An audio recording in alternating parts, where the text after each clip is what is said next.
What's up, fellow Benchwarmers? Welcome back to another episode of Fantasy Benchwarmers. It's probably the most exciting part of fantasy basketball. Draft time, di ba?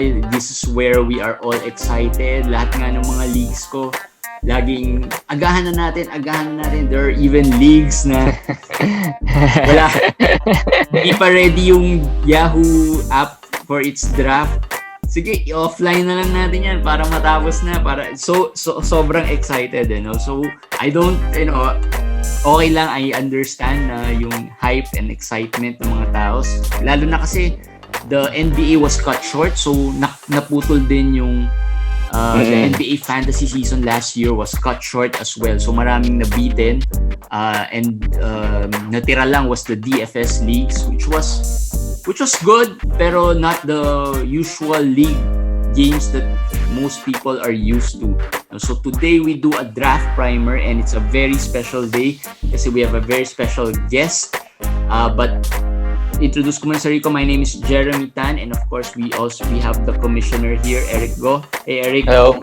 Hello everybody. Excited ka ba? We have a very special guest tonight. Excited ako. So excited din si Erik. So our guest for tonight is the senior fantasy basketball analyst and an editor of the hoopball.com website, one of the best, if not the best, fantasy websites in the world.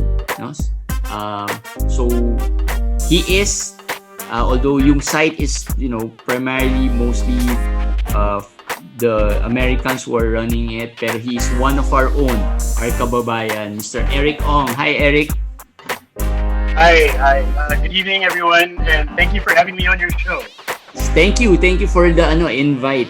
For the accepting the invite. It was quite short notice, but we were really glad na you accepted kaagad and we found a good time or a free time that we can come together and talk fantasy basketball. It's my pleasure. I really enjoy talking about fantasy, writing about fantasy, playing fantasy basketball, of course. So yes, any chance I get to sit down with some friends and talk about the game, it's always a good time. Yeah. Before we begin with the actual draft primer, I'd just like to ask Erik, So, kasi kami, like me and the commissioner got siguro mga 8 or 9 leagues all together, sabay-sabay. We play 8-9 leagues. Ikaw, how many leagues do you play in a year? All right. So every season for the last 4 seasons, I've been trying to cut down. I've reached a high of like 23. 23? I'm now 23. Okay. Okay. So now I'm working on that. Anyway, okay. To be honest, and this is a good thing to share with everyone. There is such a thing as too many leagues. It gets to the point that you cannot manage all of them. And because of that, you're playing at a disadvantage in the sense that you see a player that you want to pick up, you go and log in, you're going to pick him, he's taken. Then you go to the next league, he's taken, etc., etc. So just because you chose the wrong sequence of leagues to pick that guy up, he was taken in all of the leagues. If you're in a very competitive, circle of friends. So I want to play in fewer leagues. So far, I only have 4 Yahoo leagues at the moment. It'll probably reach maybe 6 or 7, hopefully.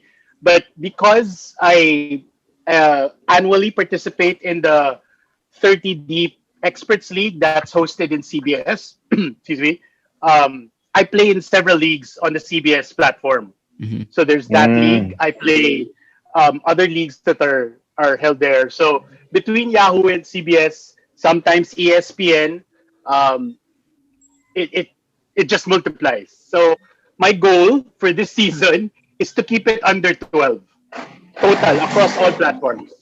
Under 12. Oh, Fantrax. I also have Fantrax because I have a Dynasty League in Fantrax that's like 4 years already or something like that. Medyo sikat yung Fantrax actually. Some of the co-managers in some of the leagues I joined have had experiences with Fantrax and maganda yung feedback rin nila with Fantrax.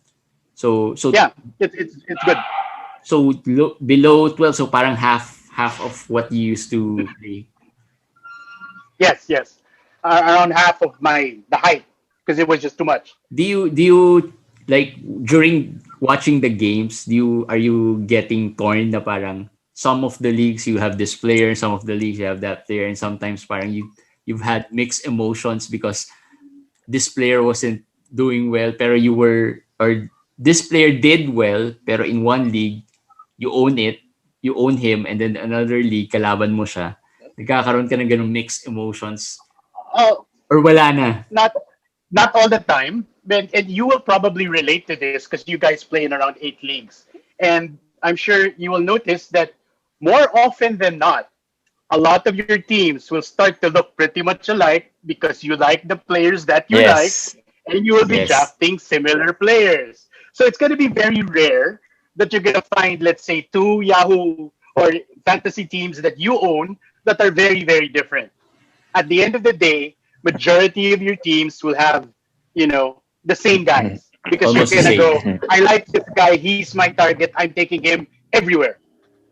But honestly ako I do some experiments in some of the leagues na if The I free ones, the lower stakes. yung lower Spread. stake, free ones, Yeah, para yeah, to yeah. try ko, what if I do this type of lineup? Ano kaya mangyayari or what would happen, di ba? But isn't that what mock drafts are for? For the experimenting that you just that's where you practice. I mean, because Yeah.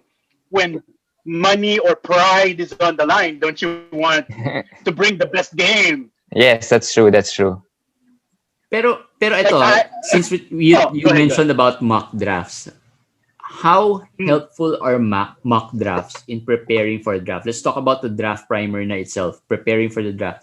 How helpful are mock drafts? Kasi from my experience, it's hindi pa rin ganun ka helpful in the sense that there are leagues wherein ang daming hugot. There are players that are being picked earlier than usual na parang you can't figure out. Minsan, a certain player drops to you. So, I think in some mock drafts kasi, some managers are not taking them that seriously, I guess. Like in Yahoo mock draft, some people just pick the first 2, 3 picks and then they just go auto pick or leave the draft. yeah. So how do you see mock drafts ba for your preparations for the draft? All right. My old policy was to do at least double the mock drafts of the number of leagues that I'm in, at least. Okay. And relating to what you're saying about the data that you're collecting from these mock drafts, and for everyone listening, the primary information that we get out of participating in mock drafts is to get a sense of the market as far as Yeah. the ADP of players are concerned. Yes. Okay. Now, and you also mentioned that there are quote unquote drafters who are not taking the game seriously, which means that's all the more reason you have to play in more mock drafts or participate in more mock drafts so that on sheer volume, you will eventually come up with a group of guys who are serious and are trying to pretty much do Yeah. the same thing you're doing. And that's the time that you get the good data. So you have to keep on doing it in order to get the good ones. Because once you get a quote unquote, first pick Luka Doncic, forget that. That guy's not serious, etc., etc. Disregard that draft, move on to the next. Sometimes it's like that. Yeah. This guy. But then, just to add, it's also important to see where players are going based on the Yahoo ranking, and that's what Yeah. happens when there's an absentee drafter. Because when we draft in this game, not everyone is able to participate in the live online draft. It happens. Yeah. Sometimes they lose internet connection, they just can't show up for whatever reason, and that makes their picks predictable, right? Yeah. So it's very important to know the rankings of the platform that you're using, whether it's Yahoo, ESPN, it's Fantrax, etc. So that can give you an edge. So you can calculate, okay, so and so is absent. I know this guy's gonna get picked.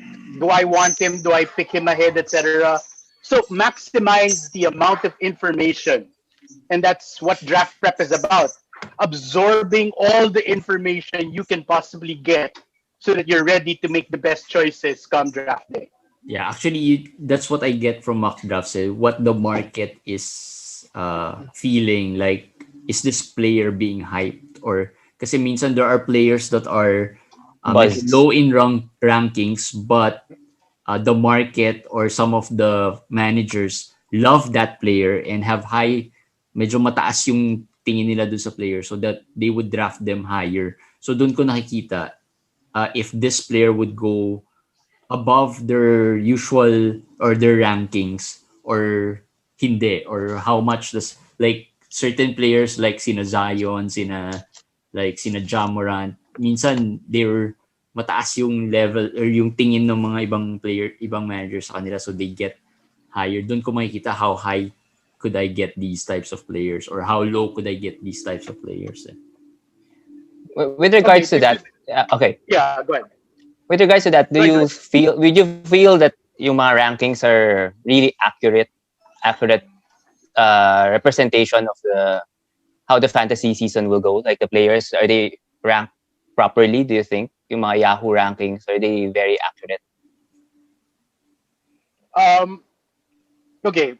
Currently, okay. Just to lay some groundwork, these rankings are prepared by guys like me, experts who study the game, etc., and they have an expectation or an impression of how a player will perform. Now, obviously, in this game, it's hit or miss. And what makes a good expert from a bad expert is that you hit more than you miss. Yes. So it's these rankings by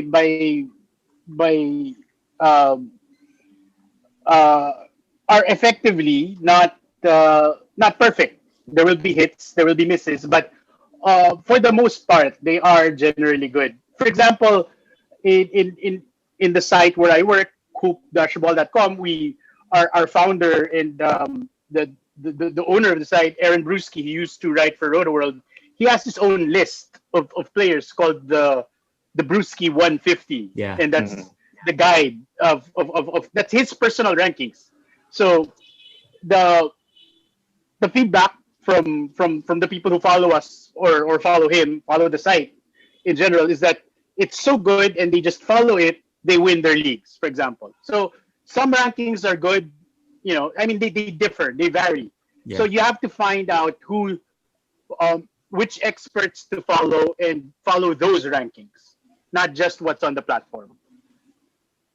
But for Yahoo, is it like the rankings from RotoWorld, or do they have their own analysts? I believe RotoWorld is the one handling their rankings as of now. As far as right now.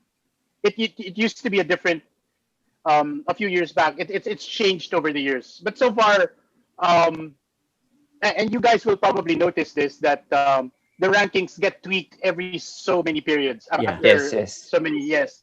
As news happens, rankings change.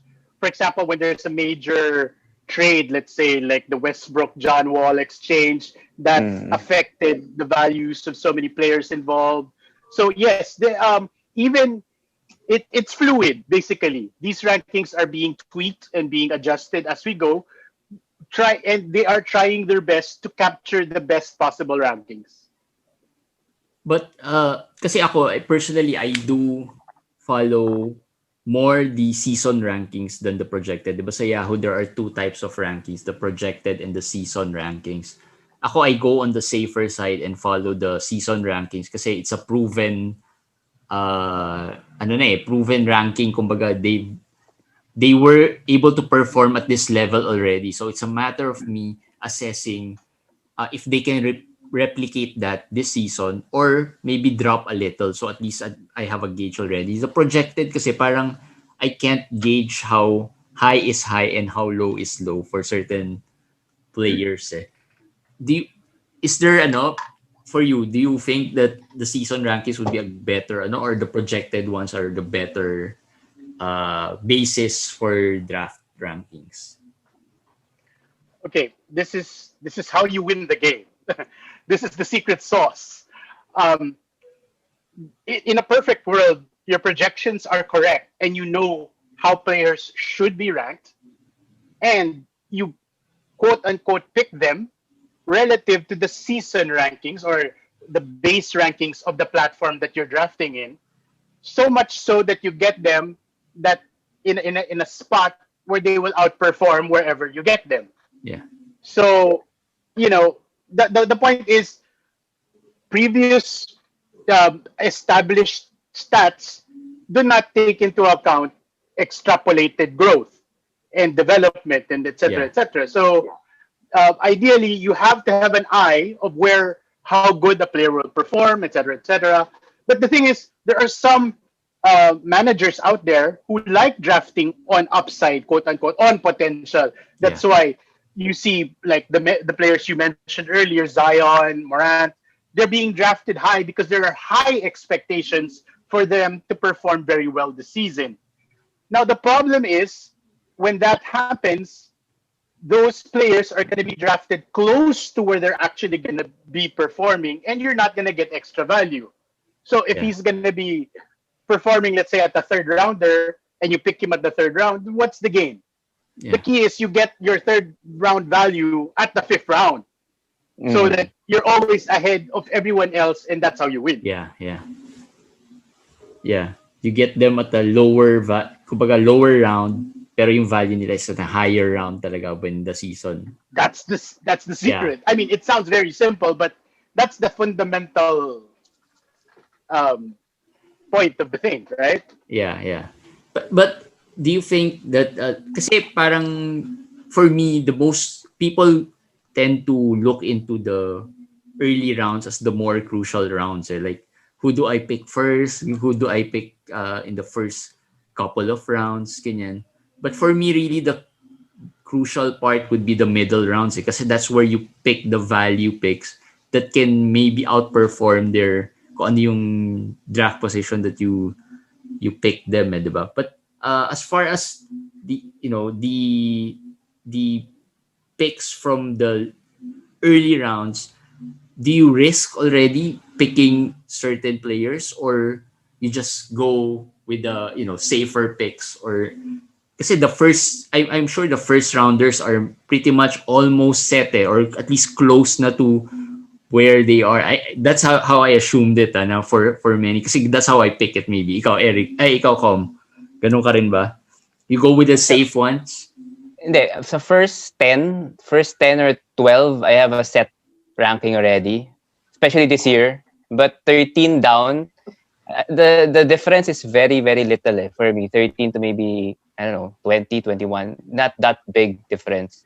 So, sa first few rounds, I tend to go based on my rankings. And then a little safer, but eventually I go for riskier picks as the draft goes along. But I go with safer picks talaga for the first few rounds. I don't know kay Eric, what's his strategy usually is. You don't necessarily the way I look at it is you don't necessarily break it down by round. For Okay. example, let's just use last season's end result.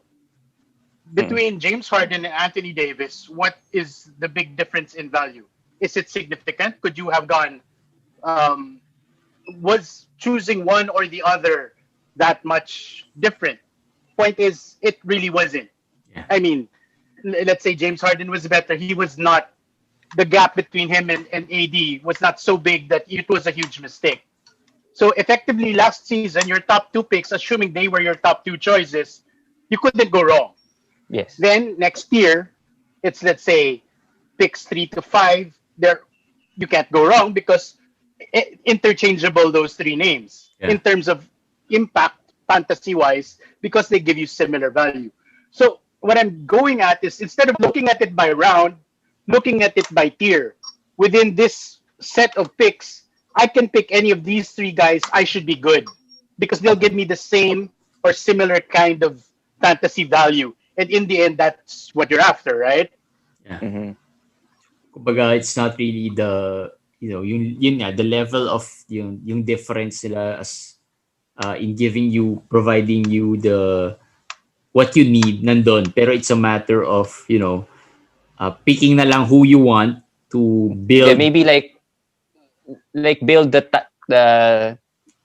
tires by position, like point guards, like shooting guards, like small forwards, power forwards. These are the tires. Like tier 1 is this person, so if he's available, I'm gonna pick him. But in tier 2, these are the players that I can choose. Like 2 to 3, maybe 4 in tier 2, then maybe just 1 in tier 3, maybe something like that. May If tanong, you're very yeah. position, if you're very particular about position fulfillment, and that um, I I don't know how deep your leagues are, but there's a huge difference with leagues that have two centers and leagues that only have one. Mhm. And because of the smaller supply of quality centers, there tends to be runs wherein they get reached for or drafted earlier. So it affects the market when the demand is higher. That's interesting because usually in one of my league, yan yung we fight over that every year. Whether we have a roto league with 17 to 18 teams, and a lot of people want to have two center leagues, and a lot of people want to have one center league, and then we fight over that all the time. And the two center people win all the time. So I don't know. What do you think about that? Do you think it should be one center or two centers?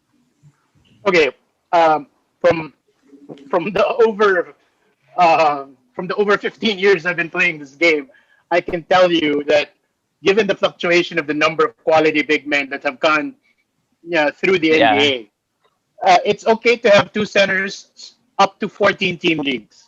Okay. Personally, the moment it hits 16 teams, I would prefer only one center, and you can use that other slot, switch it to flex or util, Yeah. whatever you want to call it, and I think that's okay.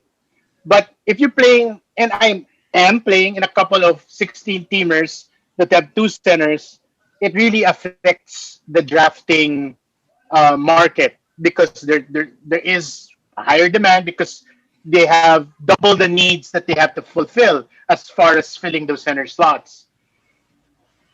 But then I'd prefer it only up to 14. 14 Parang teams, yes. Yeah. If you have two centers kasi it becomes a big man league eh. Parang you tend to stack on the big man para at least you get Yes. a lot So of big men are the picked earlier. big They're picked men earlier. pick earlier. So pag you get a first rounder na tipong or early rounds na guards, medyo baka mahirapan ka on the later round. So parang nagkakaroon ng higher value yung mga big man in the two center league. So you have to realize Let me that. let me throw that question back at you guys then. Is it affect your decisions so big, so much so that you'd pick Nikola Jokic over Steph Curry? For me, yes, that was one of my mistakes a years back. Actually, I learned from that because we had a two center league and I had a choice between Harden and Karl Anthony Towns. And I chose Karl Anthony Towns because it was a two center league. And of course, Harden was so much boom. I think that was 2 years ago or 2 years ago. 2 years ago. And I really learned from that. And the people there were telling me why I chose Towns. And I was saying because it's a two center league. And I ended up finishing third or somewhere there. But if I chose Harden, I would have won Number that one. league. Yes, Yeah. I would have won that league. So it affected my draft. Exactly. So to guide our listeners, that's the perfect example. Don't focus so much on position that you sacrifice value. Yeah. Value over position. It's only at a point, like I said, when there are certain draft ranges, let's say picks 18 to 22, values are similar. That's the time that since you have, let's say, four guys who will give you the same value, you have the chance to pick, let's say, a center over a shooting guard. Go ahead. It's okay since they're producing, since the variance of value is negligible. Yeah. But in your case, when you chose Towns over Harden, the gap was huge 2 years ago, right? Yes. So you felt, so don't do it early, is what I'm saying. Don't do it when the gaps are big. Don't focus on position then. It's okay to catch up. You can always catch up later. And that's one little insight I'd like to share with our listeners, specifically for this year. Do not panic about the centers because they're spread out across the value very evenly this year. So you have a few in the first round.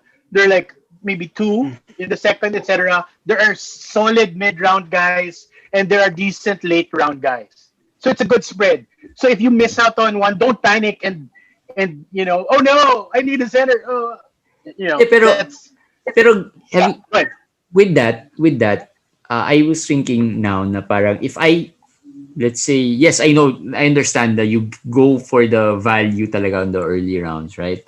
But I think there's always this fear na if I even go for the value rounds, the other managers won't think about that and they will pick centers. So that means most of the centers would still go in the higher rounds because of, the other managers who are thinking they want, like, they were thinking similarly with commissioner na parang, oh, it's a two center league, let's pick centers, right?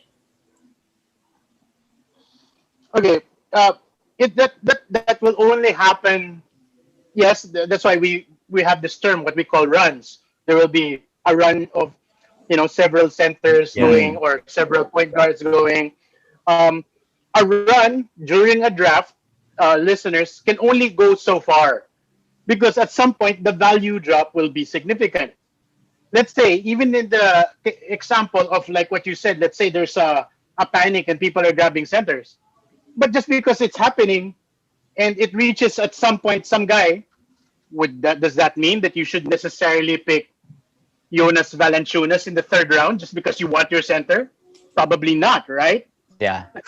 Yeah. So at some point it's a losing move to focus on position over value.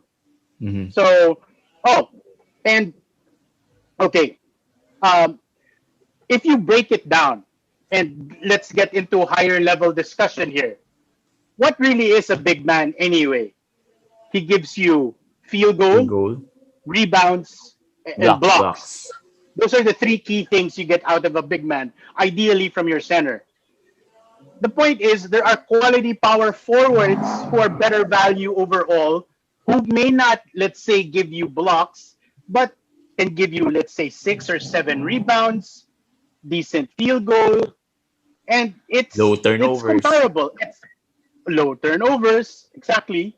That's what you get, right? So just because you missed out on the position, okay, let's say a top tier big man is a 2010 with 2 blocks, right? Mm-hmm.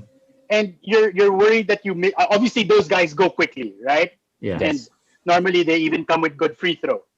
So you missed out on that. You're panicking. Do I go for a guy who's going to give me 15 and 9.5 with 1.5? But then I can have access to a power forward right now who will give me 24 points but 7 rebounds and maybe only 0.7 blocks. I can get another weaker center later who gives me 6 boards and 1.5 blocks, let's say like Serge Ibaka or whatever. But the totals, remember, since this is a team game, it'll even out. And that way, you didn't miss out on that nice scoring that power forward. Let's say it was Brandon Ingram, who gave like 6 point something rebounds last season with good field goal and high points. So that's an example. So don't panic there. No, don't. In some of my leagues, the managers prioritize value so much and neglect and ignore position. They don't care. They go, okay, because of the best value that landed to me, I ended up with a small ball kind of team. So what if my center is one of my 2 centers is Davis Bertans or whatever, right? Yun He yung doesn't care player ko because last year. That was my best center last year. Yun nangyari. But okay. So you became a small ball team and then you're punting boards and blocks. But then if you end up with an overall high quality value team, it's okay. So Yeah. that's So don't don't sacrifice over yung value But over the position. value. in that line, so you don't Yeah. go into a draft thinking already of this build, or do you have a certain build in mind already when you draft? Because like me, sometimes I go to a draft and thinking I want to go this build, like big man or punt free throws or do this. So for you, do you go to a draft like what you said, just let it fall where it may, and just go with the best player available, and Okay. then Um, in snake draft, because it's different in auction draft, because you can really force your build in Yeah. Yeah. auction. In snake draft, I sometimes I of the top first four picks, value. I'll see Mm. how they mix. Then I'll decide what I'll punt, if I will punt in head to head, whatever, after the first Mm. 4 rounds. But I don't want to Okay. sacrifice. So, hey, for example, late first, you pick Giannis. Your tendency is you want to punt free throws. Free So okay, throws. you're leaning towards punting free throws, right? Yes. So that's okay. That's your guide already. Um, Luca, who's a popular, for some reason, top 5 pick lately, based on market, Top you 3 know, nga minsan Yeah. market eh. research. Top 3. I know that's so. His free throw, for example, is not great. It's actually bad as far as Mm. guards are concerned. Oh yeah. And the most common quote unquote combo or pairing is they tend to go for Ben Simmons to go with him. They're doubling Yes. down on the rebounds, Bounce assists, and assist. steals. But my free throw is sucky anyway, so punt it already. Okay, because if you're punting and you're planning to punt, valuations change, right? Yeah. The priority, Yes. your quote unquote rankings will be different compared to other people's, Yeah. because basic rankings are based on the scoring format, which in most cases is 9 categories, sometimes 8. Mm-hmm. Mm-hmm. I play in 7 cat leagues. Do, Why? So it's very do you play in more than nine cat leagues? Parang 10 cats, 11 cats, like that? yes before. Now not anymore, because in the end, the Fluky. time the time that I put into researching for that is not practical, Yeah. because I'm writing, and my effort in putting insight into my articles is more focused towards my readers or my listeners in this Yes. case. True. So it's not. I tend to avoid it. I stick to 8 or 9 cat. 7 cat is just because it's a special league. It's like the oldest league here in the Philippines. What do you remove from 7 cat? The turnover and The percentages. the 2 percentages. Okay. Okay, here is the reason. The league is so old. Yahoo did not exist yet. Papel What? ba? Pen and paper? Yes, literally. And back in the day, when a newspaper, I think it was obviously USA Today, came out Yes, with yes. box scores, there were no percentages in the box scores. So when these guys Okay. played fantasy, percentages were not being tracked yet. So that's how old school that league is. You just haven't changed it, even though there's so many new platforms and still, et cetera, et cetera. So that's how old that league Pero I is. hope Really now it's not just pen and paper. But that's got to be impressive. So it originated obviously from the States. So there were Filipinos playing it in the States, and they brought it here. They brought that league here, and I got invited to join that league through common friends, etc. And now I've been regularly playing it for the nostalgia, because it's special, right? Yeah. Mm. So does the draft position matter? So Like, one, oh, go ahead.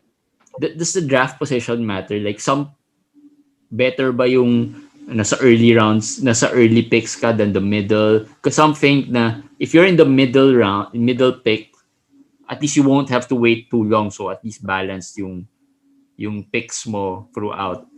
Because they don't want to wait. Like if you're in the first pick, you have to wait another. Let's say in a 14-team league, you have to wait another 27 picks before you get another chance, right? So do those things matter? Like, what's the best pick, or hindi naman nagmamatter because it's a snake draft, so it doesn't really What's your matter. favorite slot? Yeah. Okay, those are two different questions. What's better and what's my favorite? Um, to answer the first question, the earlier the better, always, Yeah. always, because the top three guys are just the top two. Let's just Harden and AD. How many two big men do you need to put together that's not in the top five to come up with the stats that AD gives you? Yeah. Right? It'll take even if you add two guys, that's not yet Three, AD. maybe three. Yeah. Yeah, exactly. So it's always better. So much so, and I don't know if you guys do this in your leagues, which I'm trying to push for in some of mine. Um, the impact, and there's this study, and this is taken. Um, sorry if it's rather in depth. It's called No. 3RR, third round reverse. Uh-huh. Okay. So much so that because of the impact of the first to pick early in the first round, they balance it so that the guys picking last have this consolation of picking first in the third round. Oh, So okay. so it's still snake draft. Okay, let's say for our listeners to visualize, 12-team league. First round goes from 1 to 12. The 12th picker picks the 13th pick, and it goes back down. Yeah. But starting the third round, instead of the guy who picked first in the first round, it's the guy who picked first in the second round who picks first again. Okay. And it goes regular snake from there. So basically, he has the guy who picks 12 has picks number 12, 13, And and 25. there.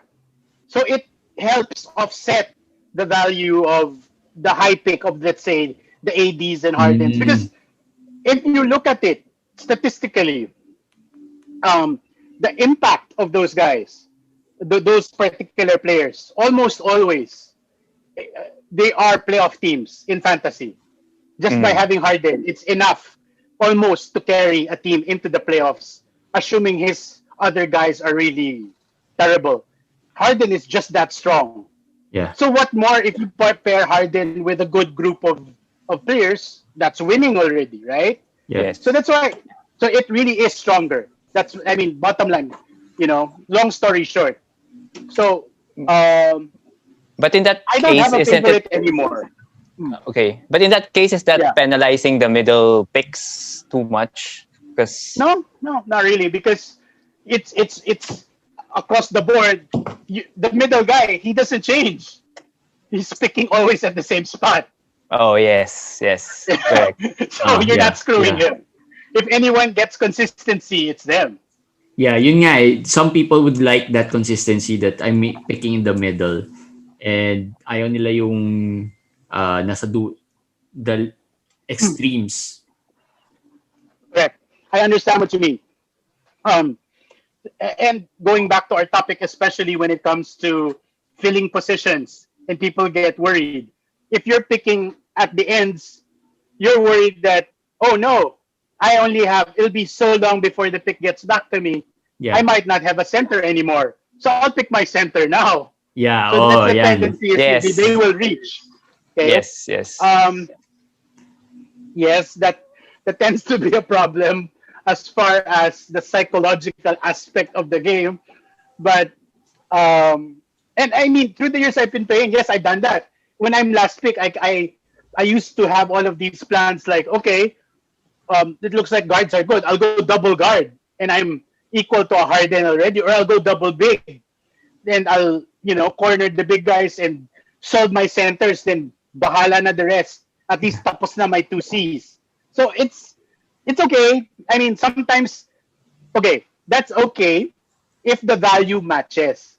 Yeah. If the value is still good, if it's still a good value pick. But if you're gonna overreach just for the sake of filling, that don't. Yeah. That's again similar to your Towns Harden example. It's a bad play. So sa early rounds talaga, I don't think, for me personally, I don't think you should reach too far. No. Go with kung sino yung mga projected or those that have shown really the consistency over the years that have performed, just go with the safer pick, and then you take risk towards the middle part na of the drafts. Kasi most of the value picks are really nandun sa middle drafts eh. Yung mga nasa early, I think they're really set na. I think kasi sa early, mahirap to get, syempre, higher value pa from them. They pick so early already. So from the 4th or 5th or 6th, that's where they could go jump higher, maybe 10, 15 or 20 spots higher. So that's why you really have to nail those middle picks, I think. Like, I'll throw a boomerang at you guys. So throw one at my hosts. So you guys like saying safe picks early, right? If you're talking about that and you're just talking about per game value production, quality guys you'd say are like Kawhi Leonard, LeBron James. Mm-mm. But those guys are quote unquote risky because True. Kawhi has this load management. And LeBron has this, I'm going to go on vacation and let AD handle things until later. Yes. So, how do you guys rate them? Do you still consider them safe or do you consider them risky? I consider them, do not pick them. Hindi, diba sa Yahoo merong, sa Yahoo merong remove from your list. Remove your list. Remove na yan from my list. I don't want to worry about these. And then I have 10 players na I feel is safer in the first round. And then from 11th onwards, for me, they're already a little risky already from 11th, like LeBron, Kawhi. I put them the 11th pick onwards. So that's how I deal with it. But if I'm in the 11th, 12th, 13th, 14th picks, I will really go for LeBron or Kawhi because they could give me first round, top 5, top 6, or top 7 value if everything goes right. So yeah. So I'll go for them at that position. But for the top, if I have the top, siguro 8 or 10, I would probably not go for them. I think that's how I look at it this year at least. I agree with you completely. And just to share, I'm in the middle of a current slow draft that's ongoing. It's a 8-cat roto, 12 team. I was last to pick.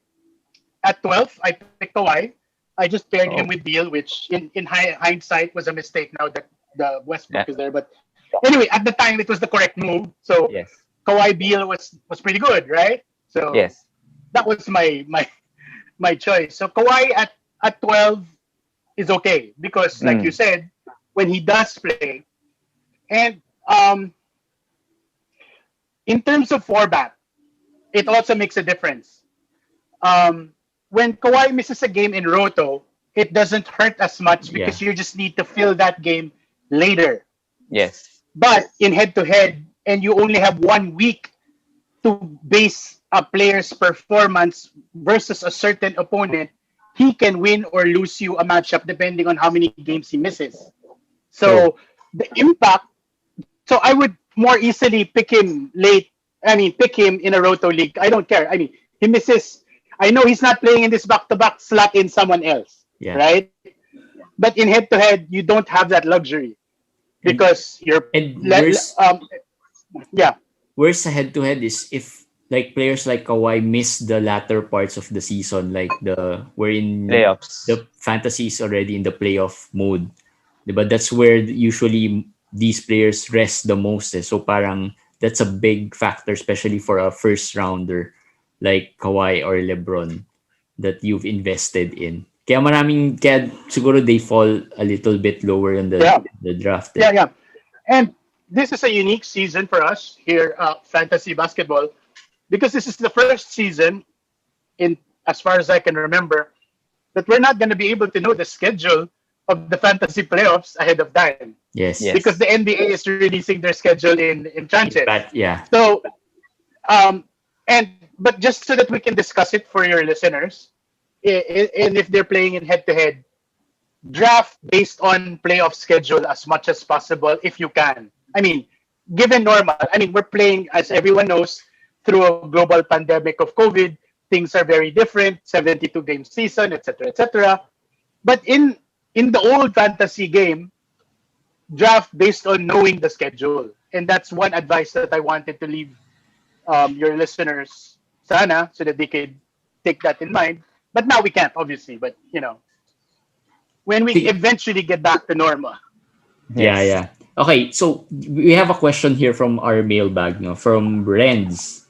Uh, if you are, if it's they're still available late first round, sa mga 11 to 14, as we were talking about kanina, who is the best player to pick? Trey Young, Jason Tatum, Kawhi, or Bradley Beal? Ako personally, I don't think Tatum would go that far. For Trey. No, I don't think he'll reach. He won't reach. Maybe not even Trey. Yeah, No, Trey Trey maybe won't. now because after. But I don't know. His market value has fluctuated a little because Atlanta is really crowded. Loaded, Yes. They're yeah. not. Yeah, they're really crowded. But um, I think he's still a safe pick, somewhere maybe 8 or 9. That's okay. I doubt that he'll be there at 11. So to answer the question, who is it? I guess Kawhi Beal. Kawhi Beal, yeah, kasi I would think Tatum would not reach that low. Like you said, Trey might go mga ninth or 10th. So Kawhi Beal, I Actually, guess. actually, if Bill was available from in the 12 to 13, 14, he's a very good pick already at that position. Even with Westbrook, I think. Yes. Okay. Can we discuss a bit of the news so that Yeah, yeah, Yes, yeah, yes. sure, listeners? sure. Yeah, I mean, because of the Russell. So for everyone, if you're still unaware for some reason, John Wall got traded For for Westbrook. Russell Westbrook. So now a lot of the people who've drafted early, like me in many leagues already, Beal owners are panicking. Thomas Bryant owners are panicking because he's not gonna get any rebounds Yeah. anymore, Yes. etc. Um, yes, that's true. I think it really hurts Bryant more than Beal. And if you think about it, Westbrook was playing alongside Harden. He didn't really hurt Harden's stats. I mean, that Yeah. was the fear, right? Yes, In yes. the end, he will do what needs to be done to play well, to play properly, and if that means sharing the ball and letting Beal shoot the three. Because okay, um, there is panic, but people don't understand the context too much perfectly. I think they are worried about Westbrook's usage, which is Mhm. high. Okay, but if you understand the guy's game, he is still primarily a slasher. He attacks the basket. He drives. He will partner well with someone like Beal, who he can kick the ball out Yeah. to and shoot that open three when the defense collapses on him. So even if you say Westbrook, quote unquote, had the ball for so long, the chances of defenses collapsing on him is high, right? Because you will double Yes. Westbrook because he'll beat almost anyone one on one. He can back down the smaller guy or be faster than a bigger guy. So obviously he will get double teamed. He can kick out to Bradley Beal, and Bradley Beal's 3-point shooting is so important in the starting five of the Wizards because unless they start Bertans, he's the only reliable 3-point shooter, Yeah. right? So I wouldn't be too worried. Yes, he might take a hit, but he's still top 15 solid. I mean, it might hurt a little, it might fluctuate. It's So not so you, gonna be as great as last year. Fine, pero, because pero he was you have like solo. you have Bradley in your top 15 this year. Yeah, I still do. I mean, I still do because Okay, okay. um, it's he'll give me 20 plus points. I don't think it'll dip. He'll give Okay. me 80 free throw, which is solid. He'll give me 3 or 4 assists. I don't think the steals, will suffer be a lot. there, Maybe yeah. the rebounds will go down because Westbrook out Yeah. rebounds, almost Everyone. anyone. But chances are you're not getting Beal for the rebounds. Eh. Obviously, I mean, but Yeah, that's but part of what makes Yes, a yes. total value package, right? There, Yes. everything is high in a perfect player, right? I just Yes. feel na the dip won't be as big as people think. Kasi people think na laki ng dip. Agree. I just think na Don't. the dip pero a little won't really hurt you that much. But Eric, does this mean that you think that Westbrook should be a first rounder already? Maybe a late first rounder in that. No. No, in the later parts, like Beal level 15, 16, like that. You, Okay. I think it's safe to share because it's my league anyway. I'm playing in a league. A trade just happened. Somebody traded his DeAndre Ayton for Russell Westbrook one-on-one. Obviously, when we did the draft before free agency, Ayton was picked way ahead of Westbrook, right? Yes. Yes. And the guy who owns Westbrook, I think his center was like, um, I don't think he had any quality centers, and he Okay. needed one. So he traded to get DeAndre Ayton, and that's more or less the market value right now of Westbrook. So So that's high, ano pa rin yan, high second round yeah, value. that's well people okay. And to understand why the quote unquote hype is there, because they feel that Westbrook is now going to be able to be the alpha Yes. of the Wizards. He wasn't the alpha of the Rockets because that was Harden, right? Yes. So Westbrook playing as alpha is quote unquote a better Westbrook, right? Yeah. And ideally, so that is the expectation. So do you think we can see him average triple double again? If he sees that the Wizards are winning and they have a chance at a playoff push, he will play his heart out and maybe average close to something like that. I think dun sa trade talk, you were right, Eric, na the person or the player that would be hurt most is Thomas Bryant because of the rebounds that he will might not be able to provide now as much with Westbrook there. But I think it's safe to say now Westbrook was the one who benefited the most. I think one of the biggest beneficiary of the Yeah, trade. yeah. Well, Harden too, but yeah. Yeah, Harden. But Harden- the two of them. Yeah,